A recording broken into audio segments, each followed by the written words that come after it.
Greetings. Good day. It's Vanessa-Mary coming in live and direct from my bedroom in Nottingham. So, what I love is when I'm doing these podcast series, there's so much happening behind the scene, like so much stuff's actually going wrong. And I've got my lovely guests sitting there looking all prim and proper and waiting for me. And I'm going, sorry, can I just do this? Sorry, can I just do that? So I've had one of those moments. But guess what? It is the 1st of April, so happy 1st of the month. It's amazing April.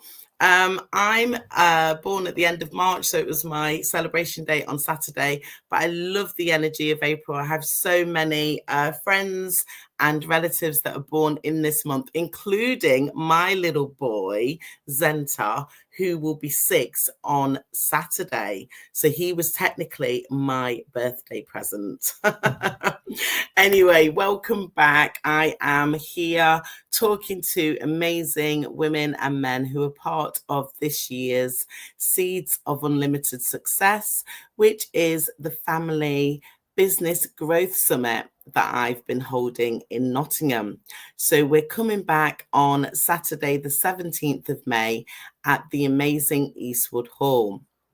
And this year, my keynote speaker, or one of them, as you know, we like to mix it up, but our keynote speaker in the afternoon, and she will be contributing to the leadership panel, is a wonderful woman. We've not met each other yet face to face, but when we've had our conversations, the energy's definitely been there. The excitement's definitely been there. So I cannot wait for her to tell us a little bit more about her story. I'm so looking forward to meeting her in May as well. So I'm going to bring her on stage now. Good rising, Dr. Pretty Basra, CEO and founder. Oh, where's she gone? Why can I not see her?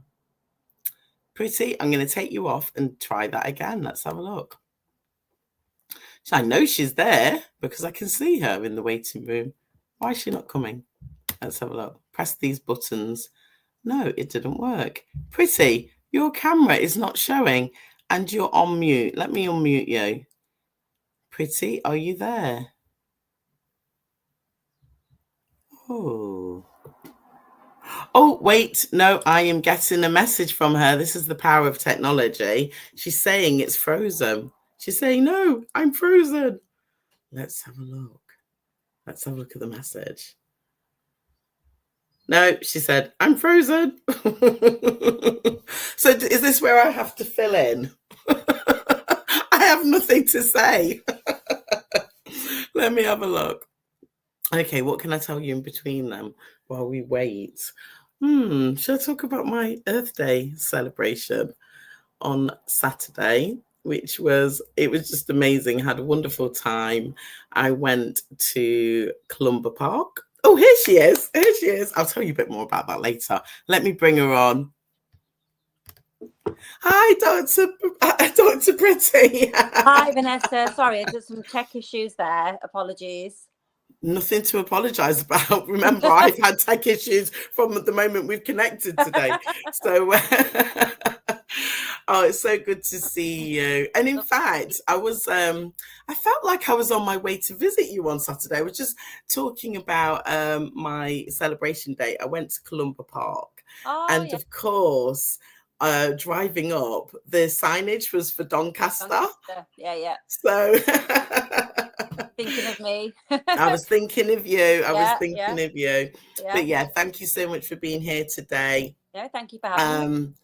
So I've introduced the headline that I know, but tell us a little bit about yourself. We know that you're in Doncaster because I've just told the audience, but tell us who you are and what's attracted you to be part of this year's Festival of Collaboration. That's what we're calling it as a sideline now. Yeah, amazing.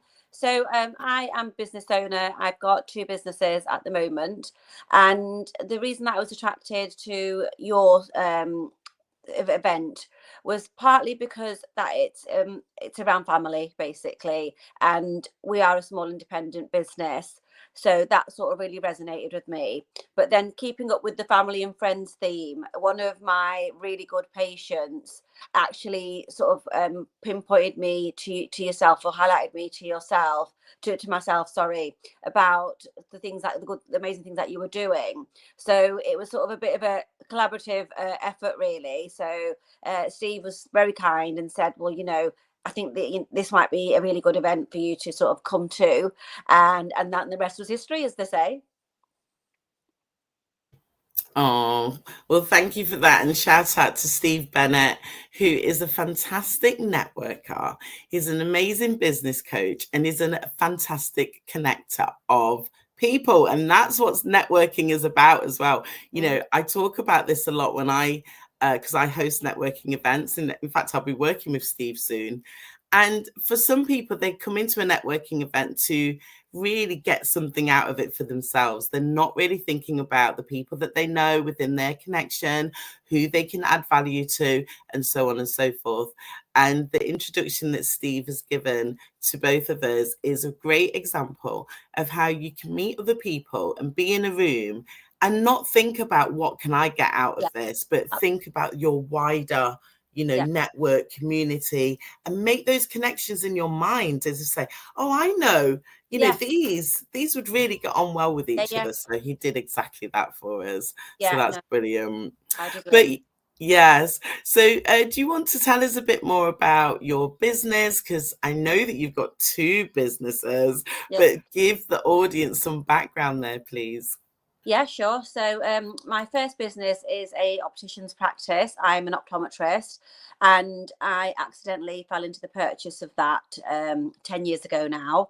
I went in for a job just for a couple of days a week, and then I ended up, fast forward sort of 9 months later, I ended up purchasing a business that I didn't really have much business knowledge to run.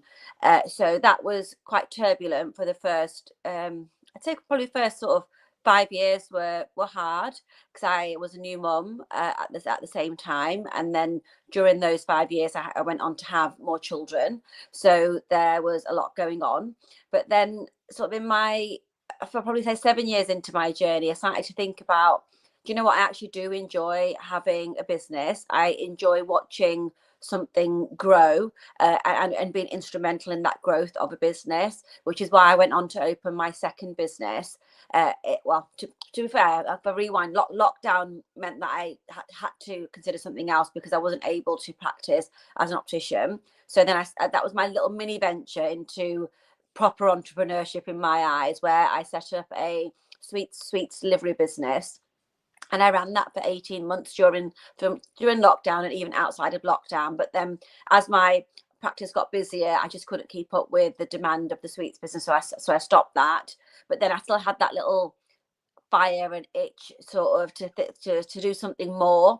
So that's when I set up my second business, which is an aesthetics and skin clinic within my practice, because the practice that I have is multi-story, and I just feel like the face, the skin, aesthetics and eyes, they're all sort of align, and I've just got a personal passion for skincare and aesthetics as well.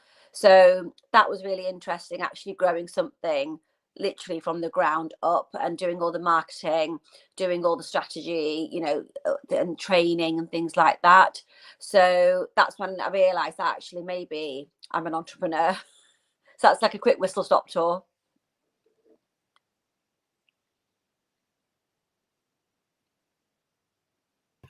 I'll start again. That was incredible, I was saying.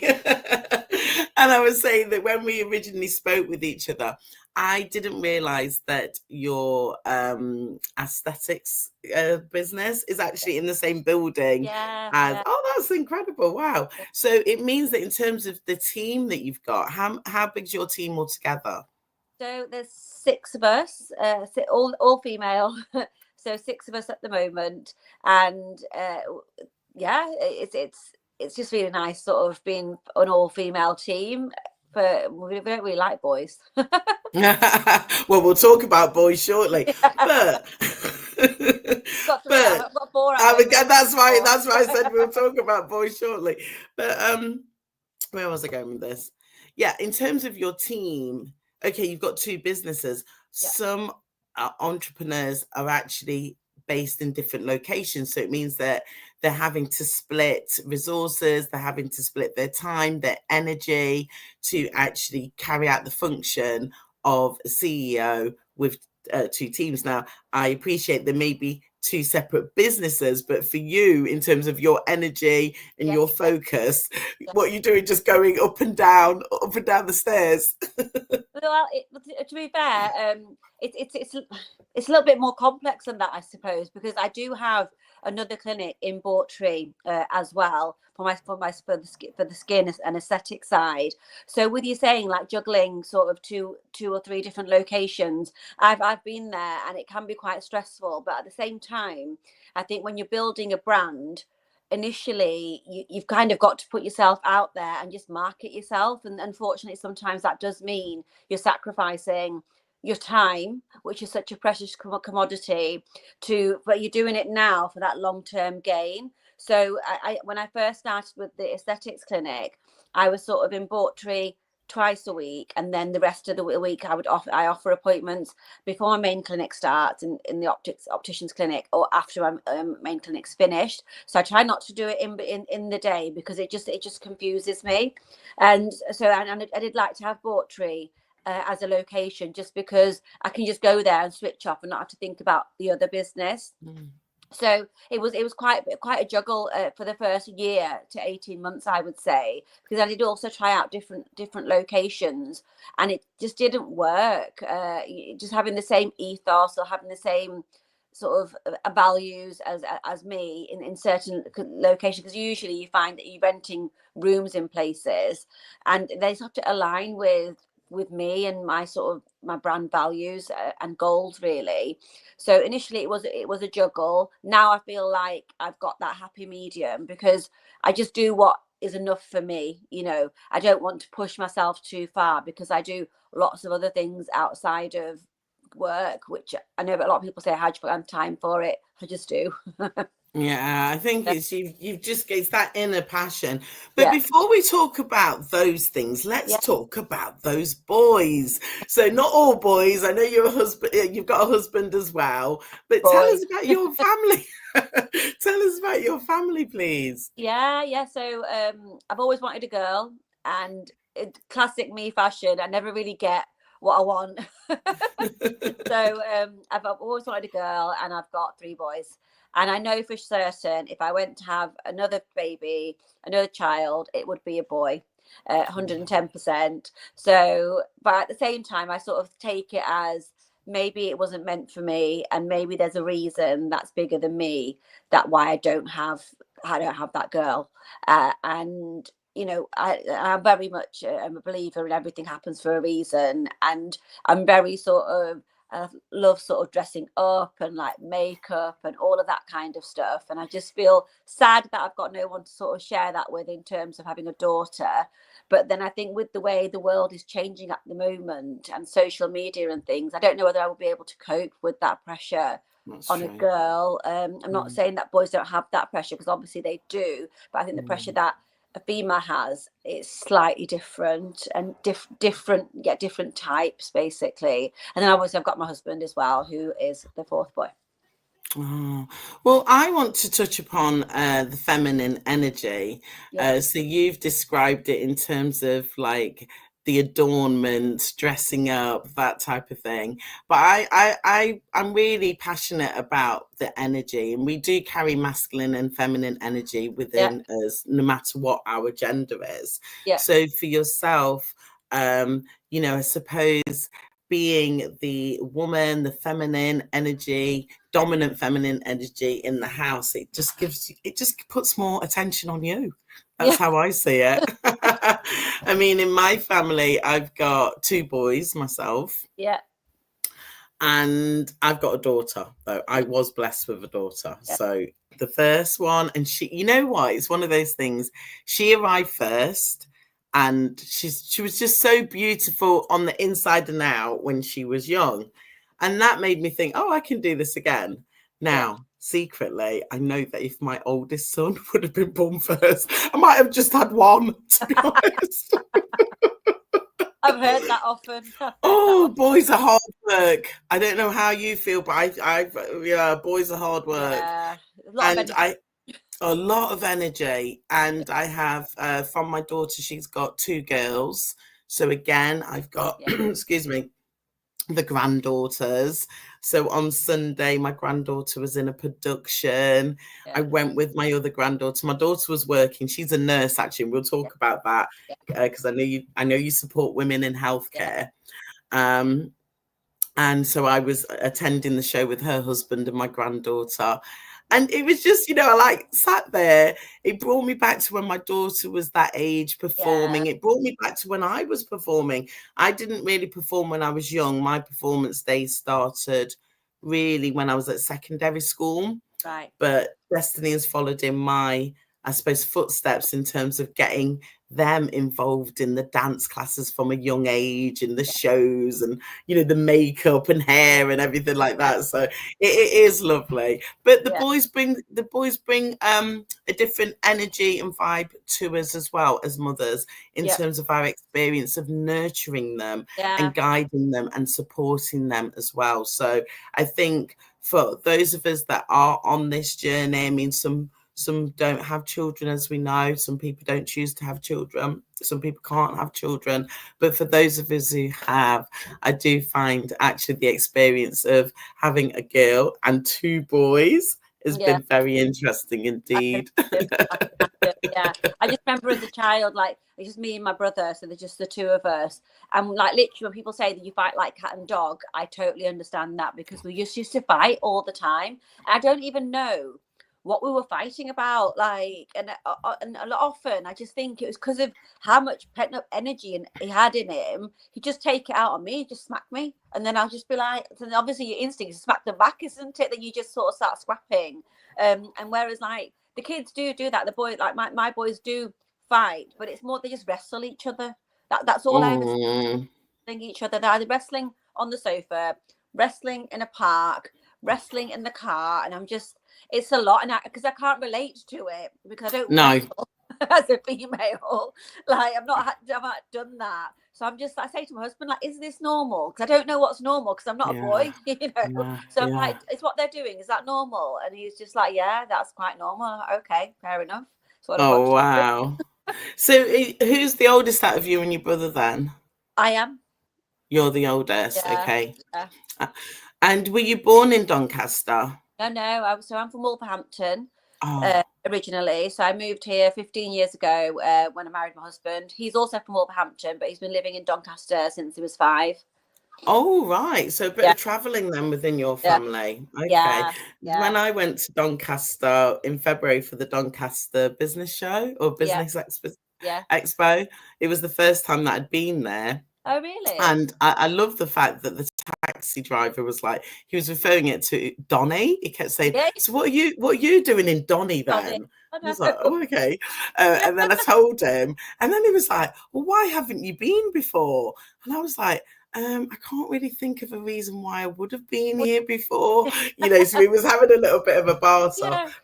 But as it turns out, I do have a relative who lives in Doncaster, actually. Yeah. So I could have had a reason to go to Yes. Doncaster before, but I didn't see much of it, but it seemed like a nice place. Yeah. But yeah, so let's now talk about healthcare, because I know that is your passion in terms of what you've gone on to achieve. Do you want to just give us a bit of a background? Because even your story about your journey to be an optician is so interesting. Do you want to tell us a bit about that, please? Yeah, sure. So I've always loved eyes from a really young age. So I think from memory, I think I was about 5 years old when I first started saying to my family that I want to be an optician. I want to look at people's eyes. So it's always been something that was at the forefront of my mind. I'm very blessed and lucky to know what I want to do from such an early age, because I know that not many people have that sort of, pardon the pun, vision or clarity. So I've always wanted to know what to do that, and then obviously it's all determined on your GCSEs, A levels, whatever route you go down to try and get into university. And I'm not an academic person in the slightest. I found out at university actually that I've got dyscalculia, which I didn't even know was a thing. But then that's issues with numbers, and obviously being an optician is very number based. So yeah, there's that. So I at GCSE level, I was told that I wasn't suitable to do sciences because I wasn't academic enough to do that. And then I ended up failing my A levels because they advised me not to do sciences, and I failed my A levels. But I knew this is all I wanted to do. So I managed to resit them, and I managed to get into optometry. And then I went on to become an optician, and I sort of trained in the hospitals versus the high streets. I wanted that very clinical setting, so I'm very into the clinical and the pathology. And then I went on, obviously, to do a PhD at Bradford because I was just very much wanting to do clinical research, things like that. And then life had other plans, and I was offered this opportunity of buying this business, the optician's practice. And I obviously, like I say, fell into that. And then during that journey, I'm now sort of been recognised as the top 3 opticians in the UK 3 times to date. And I've got an award-winning practice, which makes me feel really, I'm not very good at talking about myself, to be fair. So I find this bit really uncomfortable, if I'm honest with you, because I just don't really talk about myself like that. But then I appreciate that's what you want to know. So that's kind of my whistle-stop tour journey into where I am today. Well, that's incredible. And yeah, you can hear me. It reminded me, the first part of what you were saying reminded me very much of my daughter's experience. Okay. So first of all, at the age of 5, she knew she wanted to be a nurse. Oh, wow. Yeah. It was like I was getting her into dancing, so she's a natural dancer. Yeah. But she knew she wanted to be a nurse. And I was very surprised about that because I thought she would have wanted to have more creative pursuits. Anyway, she did a school placement. We couldn't find a placement in the hospital, so she had to do the placement in the school. She shone through, and they said, if you want to come into teaching, we'd love to have you here. She said, no, it's fine. I want to be a nurse. And that, again, at the age of 5. But similar to you, dyscalculia. Oh, wow. And so she really, when I tell you, my daughter, to get those the maths element was not something that just came naturally. But she got a first-class degree, and I'm so proud of her. So I think, again, it's about that inner drive. If you really want something, you will find a way. But no, congratulations to you, Pretty, on being an award-winning healthcare professional, an opticianist. And if you want to explain like how you are supporting others now, because I know that you've got your businesses, but you're also really focused on nurturing that next generation. And I cannot wait for my daughter to actually meet you, because even though she is a nurse, she works in the accident and emergency centre. She's now coming on board with me in the business, but obviously they don't listen to mom. Do you know what I mean? So I'm looking for people who can guide and mentor Destiny. Yeah, because I'll say things and she'll say yes to me. And I'll think, did we have a conversation about that, Destiny? Because you don't seem to have really grasped what I've said. So, tell us about how you're supporting other healthcare professionals, please. Well, women in particular, isn't it? Yeah, so I think for me, it was, reflecting back on when I first started my journey into healthcare, becoming a healthcare professional. I didn't really see anybody that was like me or aspirational, though I just thought, I really want to be like her when I get older. And over the years, so I've had lots of people, lots of females say to me, like, everything that you've done is really inspirational, and I wish I could be like you one day. And that's really surprising to me, because I just think I just do what I do. I don't do it for a purpose other than I just want to be the best that I can be at what I do. And when I started hearing these young females saying to me, like, oh, I wish I could be like you one day, and I'm just thinking, you can absolutely be like me one day. Like I can be like me, and I've got very little academic knowledge, and I've got other issues in terms of how intelligent I am. If I can do it, you can 110% do it. And I just thought that people need to hear this conversation more. They need to hear my story, to understand I'm nothing special. You know, I've not done anything special other than apply myself, like you said earlier. By applying myself and having that determination that I'm not going to give up until I get this, because your brain is, it's like a muscle. The more you train it, the better you can get with things. And that's what I believe has led to me doing the certain things that I have, because I've just not given up. And that's why now I'm wanting to sort of empower other females in healthcare to just sort of own their sort of entrepreneurship. If they've got that feeling that they think, you know, I'm destined for more than just doing my 9 to 5, I want to consider maybe running a business, I want to consider, you know, buying a practice, whatever that looks like. I want to sort of empower them and help them to say, do you know what, you can do it. So I do that via mentoring, coaching, one-to-ones, masterminds, you know, different things. But ultimately, I've helped so many people, touch wood, just via LinkedIn chat. You know, the amount of like ladies that will message me and say, I've read this post that you've written, like, that, does that mean I can do XYZ, or how could I do this, and I've been feeling like this, what should I do? And these are young, the next generation, like you say, the next generation of healthcare professionals. And that in itself, just the being able to have that impact on these young women and empower them to be better than they think they are, you know, is really, really, that's sort of what I really do enjoy. And through the platform of LinkedIn, and I share a lot of my ups and downs, because I want to always keep it real. So I don't want people to look at my bio and think, oh wow, she's always been really successful, because that's absolutely not the case. Like, it's like they say, a tree's roots need to go down before the tree sort of comes up, and that's, I feel like I'm kind of the symbolic of that, really, that there's a lot of work that's been needed to go right down and embed those roots before people started to see the fruits of what I've been doing over the past sort of decade, really. So I have very interesting conversations with young ladies. Like, I had a lady that reached out to me last week and said that she's a training optician, and the things that she was telling me that she's having to go through at work, and the prejudice and the bullying. And I just thought, I'm not her official mentor or coach or anything, but the fact that I can try and help her just via, you know, the internet, that's what I really sort of passionate about. Wow, that was amazing. And going back on that post, I think I read that post. Oh, did you? Okay. So just to let you know, well, you know this anyway, because I comment on your post. I read Yeah. your post, even though I'm not a healthcare. Well, I am a healthcare professional, but in another setting. So I want to touch upon that. I love your posts. I think they're very inspiring, and I definitely agree with you. You are keeping it real. One thing that has struck me about what you've said, and I've seen this with my daughter and other healthcare professionals that have gone down the medical route. So that's the distinction that I wanted to make. I do work in the healthcare space, but I'm a wellness coach.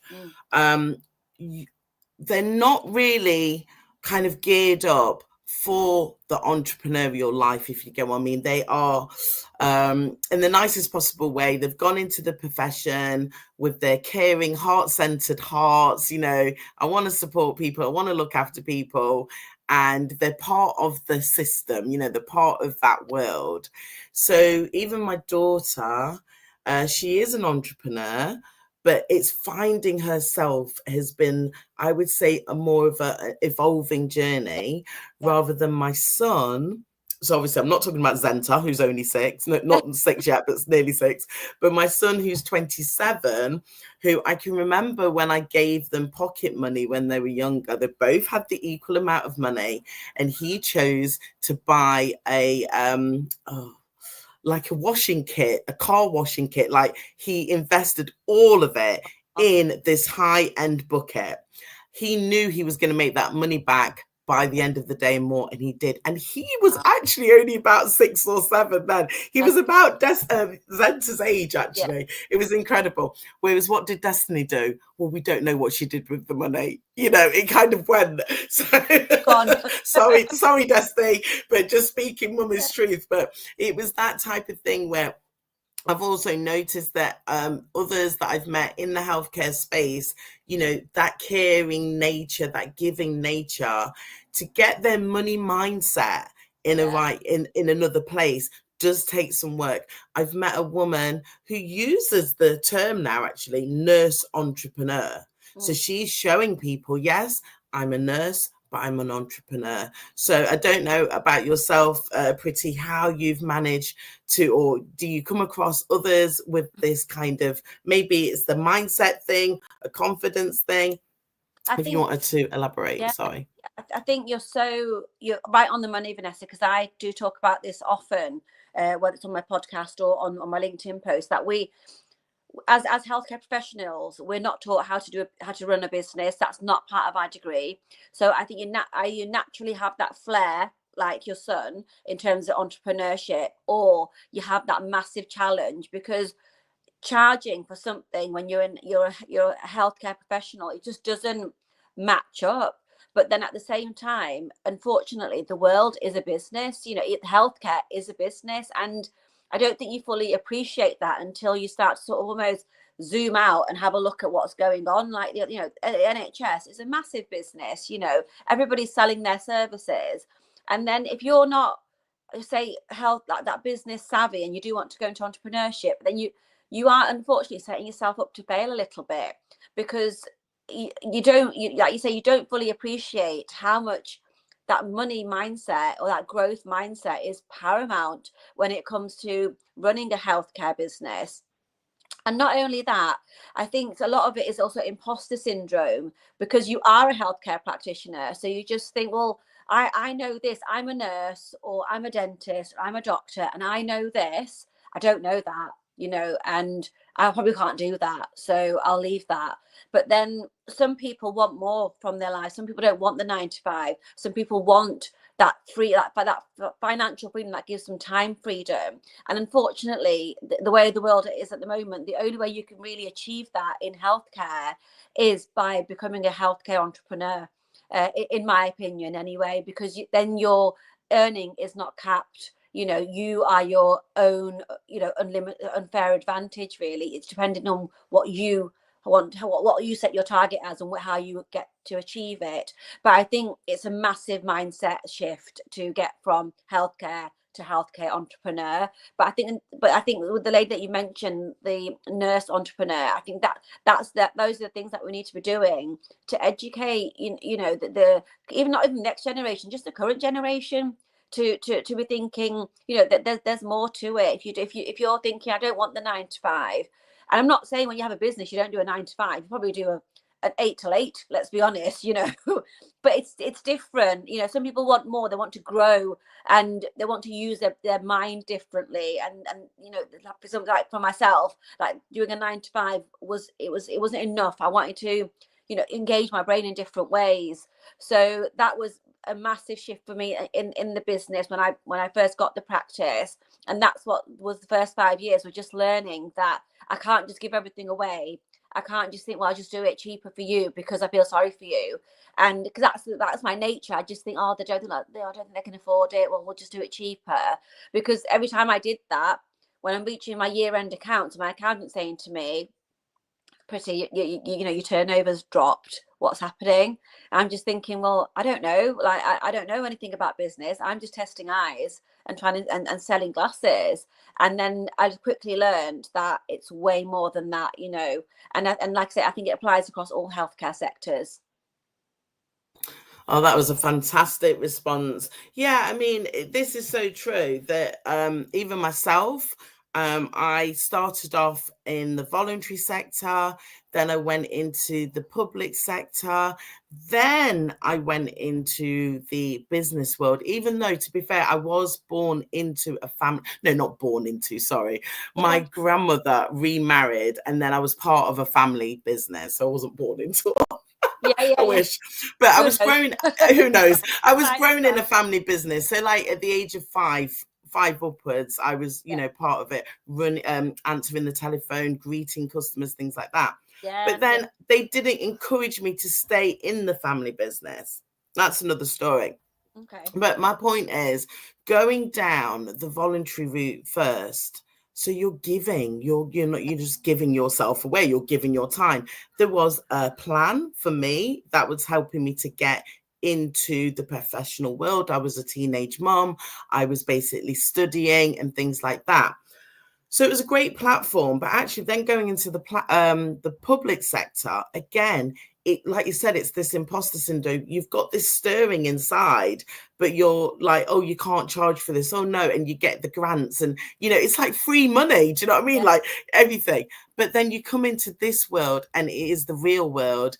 I have had to work on myself, my money mindset, charging my worth, making people understand my value. Yes, I am here to support and guide, but there's things happening for me. My overheads, okay, I don't have an office and things like that, but I still have overheads running a business. I still want to earn money for myself. So again, I think it does take time when you've come from a different background, particularly if you've got the public sector background as well, and you're coming into the entrepreneurial space. But we have touched on so much, and look at the time. The time is running away with us. But Pretty, this is the reason why I've invited you to share your story. So you're going to be with us in the afternoon on Saturday, the 17th of May, giving your keynote. And also, we have a leadership panel as well coming up at 3:00. You're going to be part of the panel, so we'll be getting questions for the panel and things like that. And throughout the day, you will be networking with others and meeting. We've got some fantastic, not only speakers, masterclass leaders, the headline sponsor. Oh, I can't wait to have her on this interview. We've got some just amazing. I'm going to say we are women heavy on our program. Something I noticed. Well, I like it, but at the same time, it is family. So I wanted the male energy is there through Steve. So it's champion Steve. And the facilitator of the leadership panel, he is the partner of one of our keynote speakers. So they represent, but there's not enough men on my program this year. I mean, I like that. It's just unfolded like that, to be fair. The amount of times I'll pick up a conference program or any sort of events like this, and I've got nothing against men. Like I said, I've got to live with 4, Maybe that's why I feel this way. So I'm just like, no, just go away.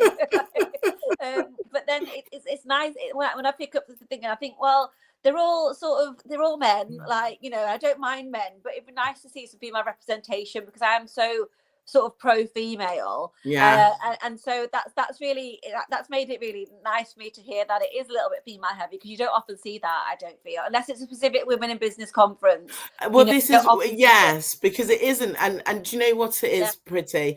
We do have the children there as well. The young souls are in the room, and one of the case studies this year is that a young I don't know exactly how old she is, but she's probably about 10.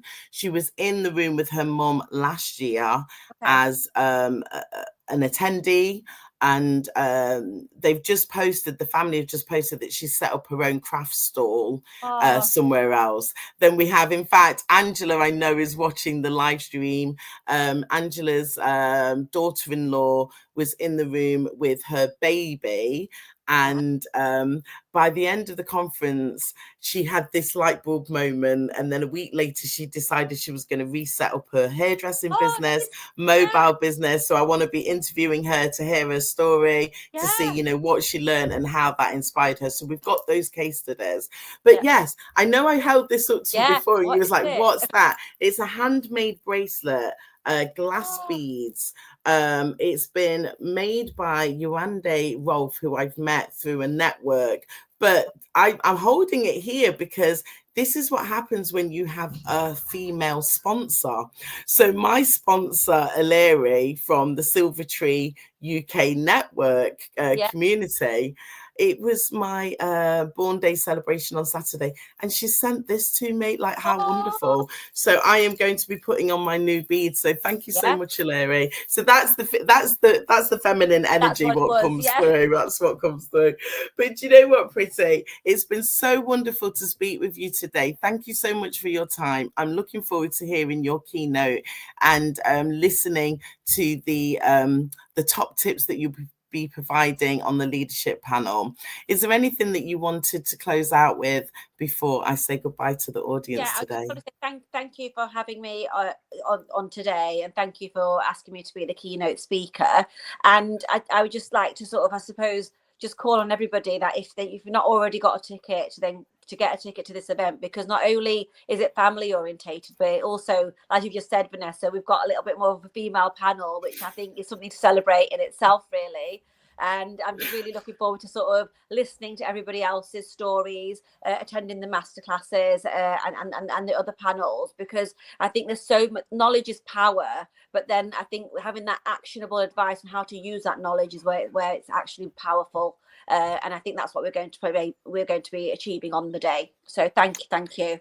Yeah, I mean, they always say self-praise is no recommendation. So I'm a bit shy, like you said, Yeah, about speaking about it, but the testimonials really rang out. You know, the written testimonials, I've got to ask people to do some video testimonials just so that they can express from their own words and their own feelings what the day, you know, how the day impacted them.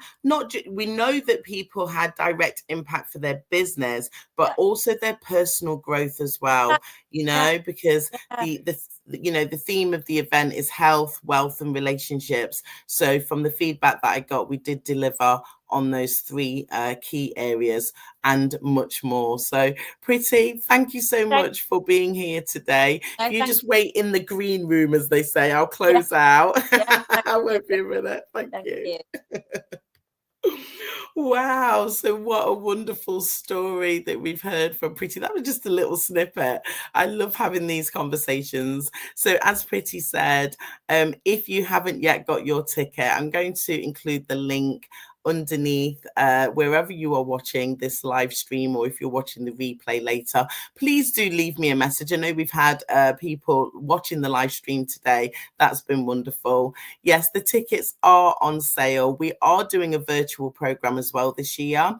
The tickets for the virtual program are not yet on sale, but I'm still letting you know that if you live further away, some of you may be watching this from a different country, but you're still excited about what we're doing here in Nottingham, then please don't dismiss this event. Please check in with me about the live stream ticket. I might do a quick early bird on the live stream. The live stream tickets. That's right. I haven't priced it up yet, but it is going to be accessible and affordable, as are the face-to-face tickets, which of course include lunch and refreshments. So I'll leave the information for you underneath this link. Thank you so much for your time. If you have any questions, then please just drop me a message, or you can email me. My email address is connect@vanessa-mary.com. I'm always here to answer any questions, and I look forward to seeing you face-to-face with us at Eastwood Hall on Saturday, the 17th of May,